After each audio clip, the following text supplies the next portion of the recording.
Welcome to Casey and Nat Unfiltered, episode number one. Number one. Should I put this on my shirt? Or is it okay right here? I think you can just hold it is good. Okay. But you're going to need to actually talk and do it. Hi. Welcome. Okay, are we ready? Yeah, we're ready. Okay, Casey and Nat Unfiltered, episode number one. So, the question that we're going to start with: what was your view on fitness, health, nutrition, wellness, etc. growing up? Growing up. What do you consider growing up? Like what ages? From early childhood, when you can remember, to for you when you had the twins, probably. So I grew up in the 80s and 90s, and working out and fitness wasn't really what it is now. So it's not something I thought about ever. I played sports. My brothers played sports. My dad played sports. We were a semi-active family, but I wasn't working out, I'll tell you that much. Like if we had to run in softball, we would, but I was terrible. But didn't your grandma and your dad work out? Okay, so my dad started running when, I don't know, I was maybe like an early teen, and my grandma ran like my whole life. And I didn't ever think anything of that until I was my age now. And I'm like, wow, that was a really cool example. And I didn't realize the impact it had on me until later. So there's Yeah, that. yeah. I think it's similar for me. My dad always had a gym set up in the garage, and he would go through different periods where he'd get really fit and work out every day, really good nutrition, and you'd see him totally transform. So I think I always remember seeing that and having that, and then plus growing up playing sports and having that competitive drive and wanting to be the best. I definitely started to see a correlation. I didn't really get it until I was in high school.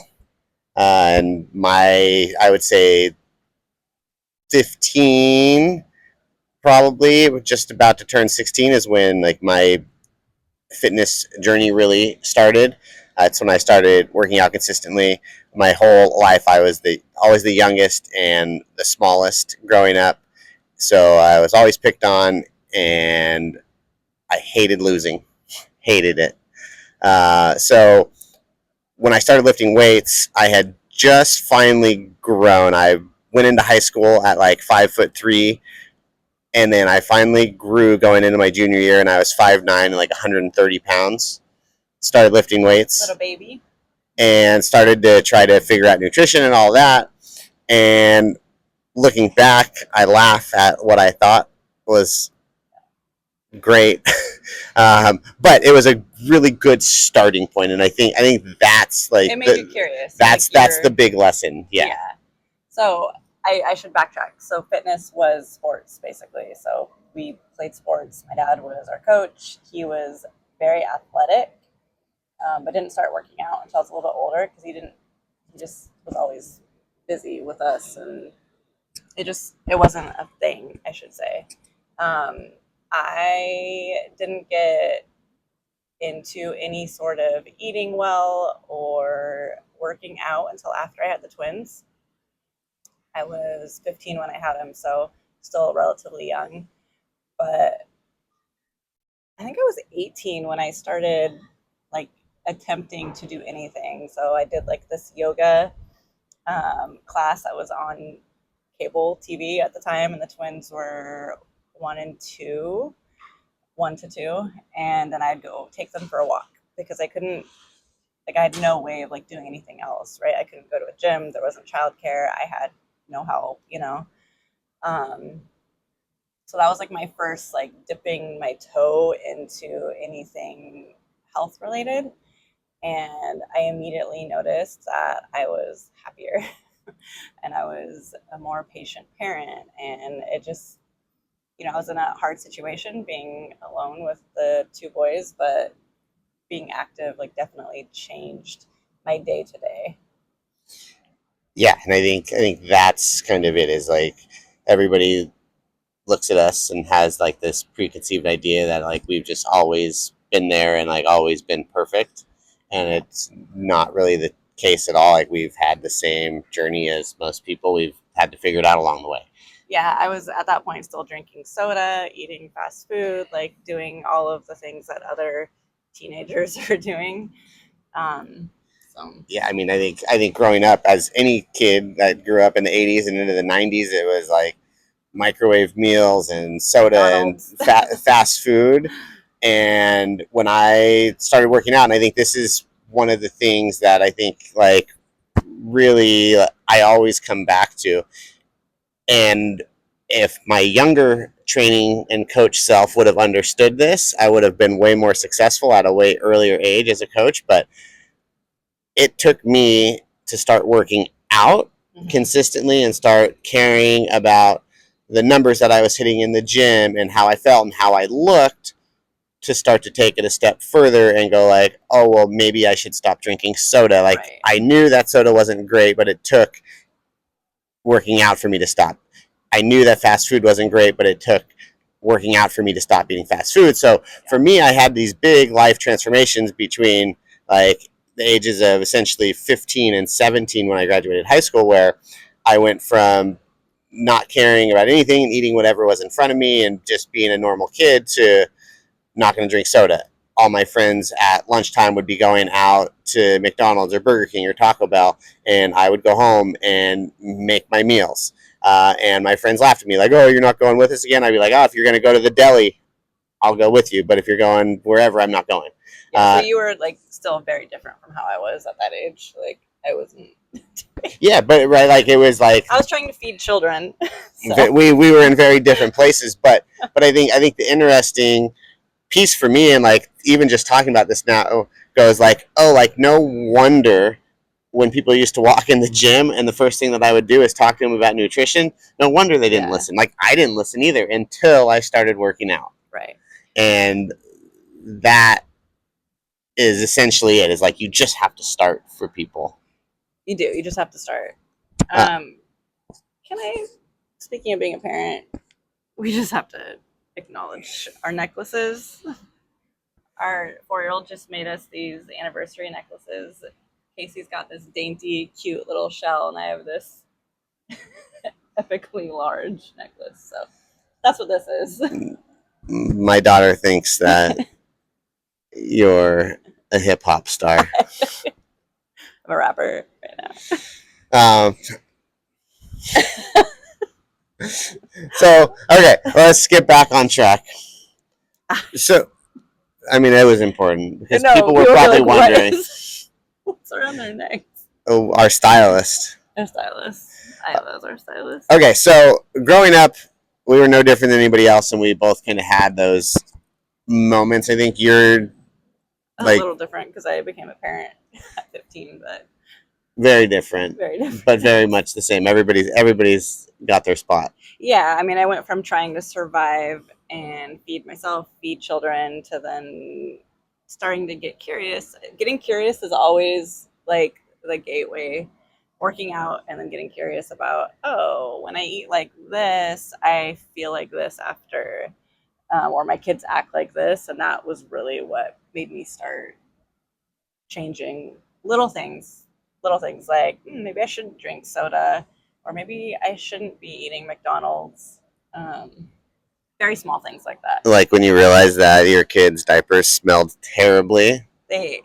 Yeah, I mean, think about that. Like, people don't realize like how much worse they smell when they eat poor food. And when you have children and you're changing diapers and you're like, wow, it smells different. Like, come on, like that happens to you as an adult too. You just don't notice it, maybe. No, people notice it, they just don't want to admit it. I know, I think they're used to it. I think people are used to things. They think that things should smell like sewage. Anyways, Gross. yeah, Gross. But yeah, like I think like those moments and like the awareness is essentially like awareness. what Yeah. brings you to make change. Like if you don't care and you're not aware that you feel like shit, or you're not aware that you stink really bad, and then you're never going to make the change. But as soon as you have something that like makes you curious, whether it's food, working out, like whatever, then the changes will really start to happen. I guess I don't know, like Yeah. like that for us. That's how it happened for us. That's what happened for us, and then it was just slow, and it was like a period of probably 10 years of changing little things and learning and experimenting to be where I am now. And I'm still learning and I'm still trying to switch things up, but now I've educated myself. And So I guess like in that middle ground, so you like started to like get curious and you started to make changes, and you kind of started to go in more of like the natural way, especially feeding the kids. well, at like first it was just I'm going to cook at home instead of eat McDonald's, and cooking from home was still like rice-a-roni or macaroni and cheese from a box. And so it was truly small changes. And then it was, oh, maybe I don't need to feed them from a box. But that was like years later, like how many years? like at least 5. It wasn't like all their food was from a box, but it was really when I had Joey, my youngest son, that I started kind of getting curious about making food from scratch, like all of it, including breakfast, like no cereals. And that was eye opening. I read stuff from Weston Price about like how kids' nutrition changes how they look, how what you eat when you're pregnant changes how your babies look, the face structure, all of that. Um, yeah, that's when things like really started changing. So that was 2007. Okay. So like truly like So we were like a world apart, but like yeah. really kind of on the same path. And like mine was like very performance driven. So like my early adulthood, like 19, 20, 21, like started training, starting to fight. Yeah. I was And still having babies. you were still having babies. Yeah. But like I was really like trying to eat in a way that was going to help me perform better. And like I look back and think about like my peanut butter and jelly sandwiches on like healthy bread, and my healthy cereal, and I would make food at home, but it would be like broccoli and like top ramen and eggs cracked over it. Like so like I was in the same boat, like trying, and I was making steps in the right direction, but it was still like a far cry from like what I actually know is good. Yeah, and hearing you say that, I don't say never, but I really didn't switch over to eating for performance even when I got really into working out and like lifting weights and CrossFit and running and all of that. I I switched my food over even more so because I noticed when I ate better, I felt better during my workouts. And then so I got curious, like, okay, what does that look like? What should I be eating?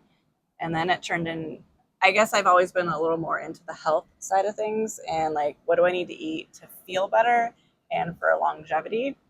And with that, performance got better too for me because I wasn't like fighting or, Yeah, I mean, and so I think that's what I know now, that, and like I didn't understand it then, but like eating for performance and health is essentially the same, minus like that like 10%, right? Like there's always going to be some changes, but the foundation is the same. And I think like as both of us have like gone through our journey, like our separate journeys, and then like our journey together, and we've like built these different perspectives. And like when I was in high school working out, my perspective on health and fitness was eat as much as I can, and like peanut butter, milk, like chicken breasts at 2 o'clock in the morning. Like protein bar right after you work out, because like that's what everybody else is doing, and that's what it says in like the men's fitness magazines, and Yeah. and then you get a little bit older and you get a little bit smarter and you learn a little bit more and you read some more books, and then that perspective switches a little bit and gets a little bit more mature and gets a little bit more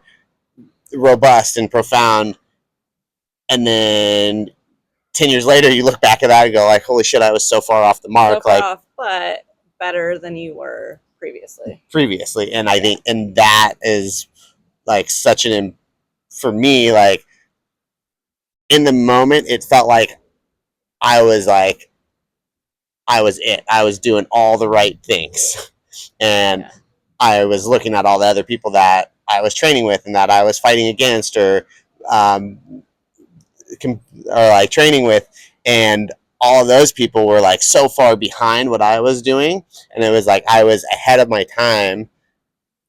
But if only I would have known then what I know now, like how much better off could I have been? You would have been better off, but I think it has to be a slow progression to get where you are now. To really really understand and have the experience. And to have empathy for everyone else who's trying. Like, we get that it's small changes because that's what we did by default.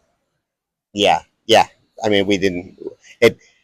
I think now we see that it was small changes, but like I remember like going like, oh man, like I'm doing the zone diet now. Like what a big change. And I was essentially eating the same foods. All I was doing was like putting it in like measuring cups or putting it on the food scale before I would eat it.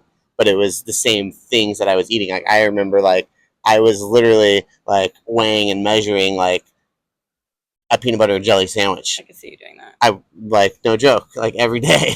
And then I started to be like, oh, like I could take the jelly off and I can have like a bigger piece of bread, or I would put it on like a whole grain tortilla. Well, I remember, speaking of whole grain, switching to like from regular pasta to whole grain pasta. I mean, like, oh my gosh, it's so much healthier for us. But we all had stomach aches. Because I didn't realize that it's like technically harder to digest and like harder on your stomach. But I was trying, you know? It was like, and we see that with our clients too. Or like, we get that you're trying, like, because we've been there. Yeah, and I think like the actual like workouts and the fitness and all that was the same way. Like, I mean, I was in high school doing bodybuilder workouts, and then I started to train martial arts consistently and started to read Bruce Lee stuff and started to do like Bruce Lee's workouts. And I look back at some of those workouts and like some of them I was like, oh yeah, like I was onto something here. And some of them it's like, what was I doing? Like, why was I wasting so much time?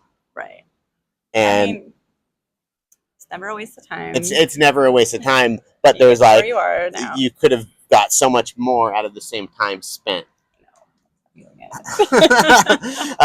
And I think journey. It's a journey for sure. But I think like even like getting into CrossFit, like when probably we both started CrossFit around the same time, and the way that we started CrossFit was very different than the way we ended CrossFit. And there was a period there in the middle where like what we were doing was really not very good for us. Because we were competing. Yeah, we were competing, and we were like training in a way that was like yes, we were really good at doing CrossFit, but we weren't as fit as we could have been. No, well, it like jacked up my hormones a bit, right? Yeah. And I was like, I did a lot of fasting, but not fasting with the knowledge that I have now. So yeah. Okay. It was all over the place. So very lean, but all over the place. Very lean, very strong, very good at CrossFit, but horrible periods. not ideal for overall health and longevity. And I think that's one of the things. Like when we met, like I did not care about anything in life after 40 because that was like my age set where I was going to retire. Like I was like, if I end up in a wheelchair after that, like fuck it, who cares? Yeah, I remember you saying that. And I really didn't. Like everything that I did was like all about. And here we are after 40, being better, alive, and looking back, like all I had to do was make a couple small shifts, and like I probably would have felt better, performed better, and I probably would have not had so many jacked up hormones and all the other little things that I have that I deal with today. Yeah. Okay, so now, after all of our mistakes and all of our experience, Is it a mistake? I mean, I don't know. Tomatoes, who cares? Failure leads to success. Yeah, Okay. you're a philosopher now.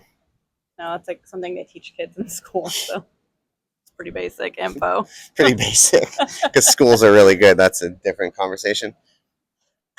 Like I said, basic. Anyways, So like, anyways, like, from based on where we are now, like what are the, like, what matters to you, I guess, what matters to me? as far as like fitness, health, like what are the things that you need to do every day? Longevity and overall health is still matters to me now. It's probably more important than it's ever been. I just know more, so I need to make sure that honestly I'm moving and eating well.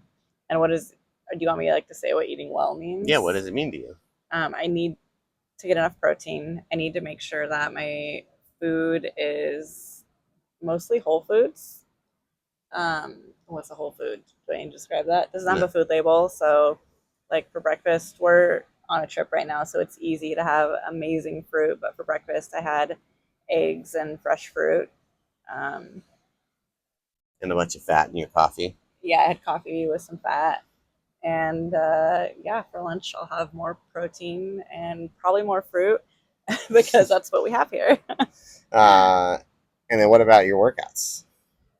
Like, um, what is working out look like for you right now? right now, in general. Yeah. So that's a trickier answer. Me in like my perfect state is I'm gonna lift weights probably 3 or 4 times a week. I'm gonna do some long, slow stuff, and I'm gonna sprint once or twice a week. I'm coming out of a period where I was not able to work out as much, and I am working out because right now I'm working out because it really helps my mental state after losing my dad. And so it's whatever gets me moving. And it's knowing that moving is like a prescription for my overall happiness and health. So, like on this trip, I've been walking, jogging, doing Pilates, surfing. Yesterday, I did sprints. I hate to say it doesn't matter, but sometimes it doesn't matter what you do as long as you do something. So that's what I'm doing right now. Yeah, and I think that's like what. It really depends on where you're at in life, and that's like how we treat our clients. Like, okay, where are they at and what do they need right now? If someone just lost a parent like I did, then you just need to get them doing something that feels good, or they have a ton of stress at work or home life, whatever. Yeah, you're like, it's like, right, this, we try to, and it's really hard, but I think trying to treat ourselves the same way that we treat our clients is like, how do we feel right now? What do we need right now? I'm doing a really good job of it right now. I'm super proud of you. Super proud. Um, and so for me, I think my perspective is probably seen a bigger shift, especially since the girls. I mean, having a baby, well, first of all, getting married, like, was like, oh, now there's like somebody else that depends on me. And then we have one baby and now two babies. And now there's a lot of people that depend on me. Yeah. So me getting hurt, me not being healthy, me not being able to pick my kids up because I'm hurt, is like not something that I'm willing to negotiate on. Like, I'm going to be able to play with my kids. I'm going to be able to get on the ground with them. I'm going to be able to get up.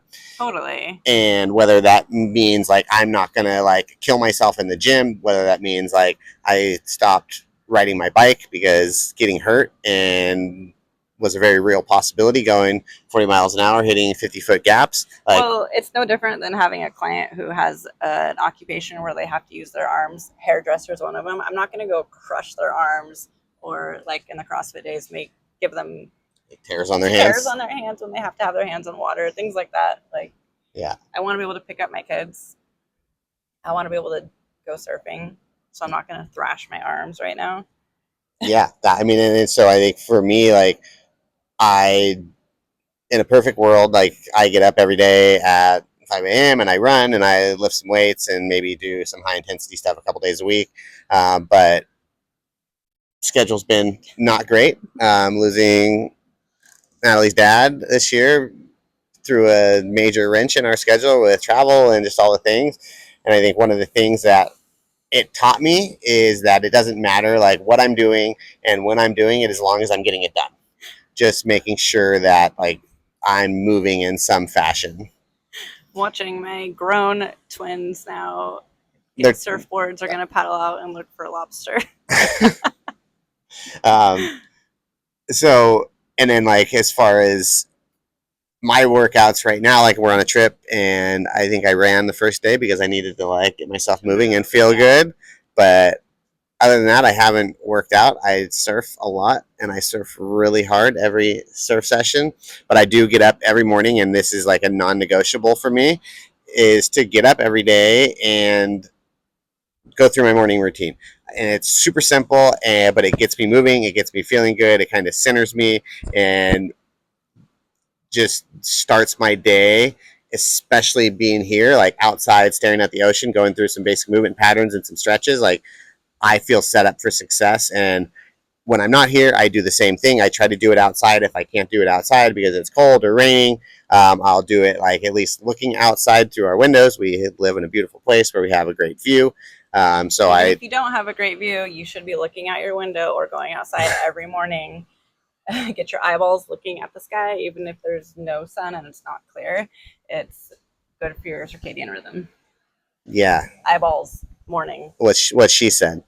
But like, so I think like everything that I do now is really about like how can I be the best version of myself so I can be the best for my family and for my business. Oh, did I just turn this off?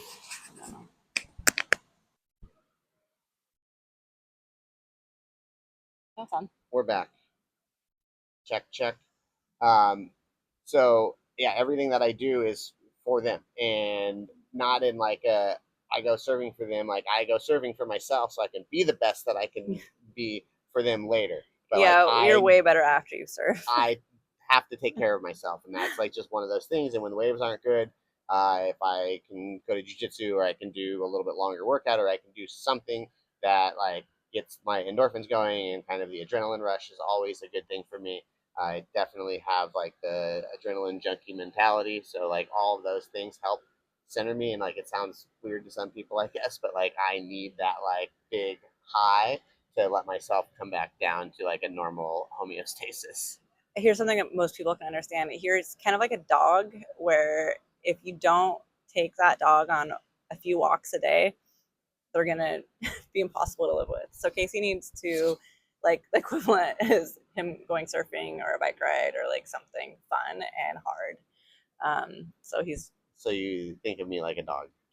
no, that's like the easiest way to understand it for people that don't get, yeah, adrenaline, whatever, but like you need to be walked and not walked, like you need to be surfed. Yes, I need to be surfed. Okay, so let's wrap this up like this. Okay. So I think that we kind of people have an idea of like what we're all about. We need to get in the water. But like these days, there's so much information. There's so much information out there, and it's so overwhelming for people. And I think the best thing that people should do is just to not look at any of it.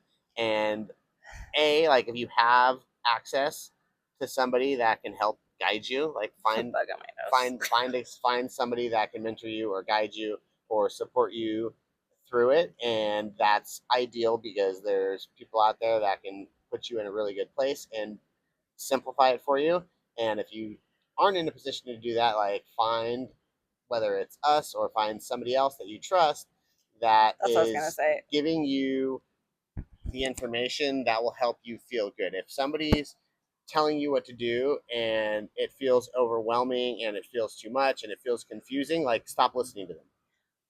I think there's just so much information and we're consuming so much that my biggest piece of advice here is to find someone you trust, and stick with that person and stop consuming everything from everywhere. Even if it seems like good information, if you're consuming it from here, here, here, it's overwhelming and you're not going to do any of it. Yeah, what she said. Is that it? That's it. We're done? We're done. I think that was how we end it. That's what she said. We should try to always end these with a that's what she said, Joe. That could go the wrong way quickly. Okay. Peace Okay. out. Bye.